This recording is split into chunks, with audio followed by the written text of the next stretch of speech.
Jeffrey অ্যাপস্টিনের অপকর্মের সাথে জড়িত প্রভাবশালীদের রক্ষা করতে ট্রাম্প প্রশাসন উঠে পড়ে লেগেছে বলে অভিযোগ করেছেন সেনেট মাইনরিটি লিডার চাক শুমার। বৃহস্পতিবার ক্যাপিটল হিলে আয়োজিত সংবাদ সম্মেলনে কথা জানান তিনি। শুমারের সহকর্মী ডেমোক্রেটিক সেনেটররাও হুঁশিয়ার করেছেন তারা অ্যাপস্টিন বিষয়ে কোনো নথি নষ্ট করতে দেবেন না। ট্রাম্প প্রশাসনকে অবিলম্বে আইন মেনে অ্যাপস্টিন নথি প্রকাশে স্বচ্ছতা বজায় রাখার আহ্বান জানান তারা।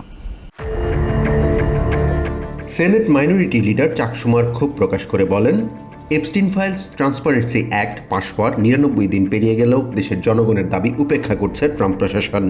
তিনি সরাসরি অভিযোগ করে বলেন, জাস্টিস ডিপার্টমেন্ট প্রেসিডেন্ট ট্রাম্প এবং জেফরি এপস্টিনের সাথে জড়িত অন্যান্য প্রভাবশালীদের রক্ষা করতে সত্য গোপনের অপচেষ্টা চালাচ্ছে। নিউ ইয়র্ক টাইমসের একটি প্রতিবেদনের সূত্র ধরে চাক শুমার জানান, এপস্টিন নথিতে এমন কিছু মেমো রয়েছে যেখানে ট্রাম্পের বিরুদ্ধে একজন অপ্রাপ্তবয়স্ক নারীকে যৌন হেনস্থার অভিযোগ রয়েছে। অভিযোগ উঠেছে জাস্টিস ডিপার্টমেন্ট ইচ্ছা করেই এই নথিগুলো জনগণের আড়ালে রাখছে। এমনকি প্রকাশিত নথির শত শত পৃষ্ঠা কালো কালি দিয়ে ঢেকে দেওয়া হয়েছে যাতে ষড়যন্ত্রকারীদের পরিচয় গোপন থাকে। সেনেটর ডিক ডারবিন জানান, আইন অনুযায়ী গত 19 ডিসেম্বরের মধ্যে সব নথি প্রকাশের কথা থাকলেও বড় অংশ প্রকাশ করা হয়েছে অনেক দেরিতে। সবচেয়ে দুর্ভাগ্যজনক বিষয় হলো, যেখানে অপরাধীদের নাম আড়াল করা হচ্ছে সেখানে আইন লঙ্ঘন করে ভুক্তভোগীদের ব্যক্তিগত তথ্য ও ছবি প্রকাশ করে তাদের ঝুঁকিতে ফেলা হচ্ছে।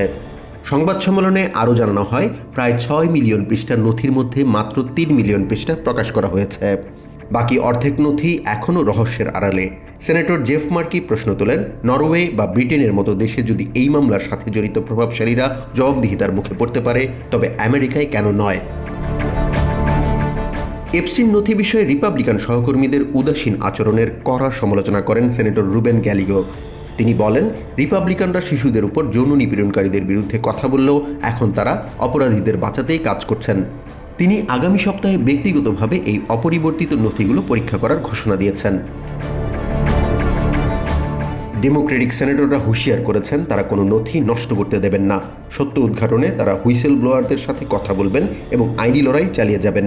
ট্রাম্প প্রশাসনকে অবিলম্বে স্বচ্ছতা বজায় রাখার এবং জনগণের কাছে সত্য প্রকাশের আহ্বান জানিয়েছেন তারা। জাহান মিথুন, TVN 24 নিউজ ডেস্ক।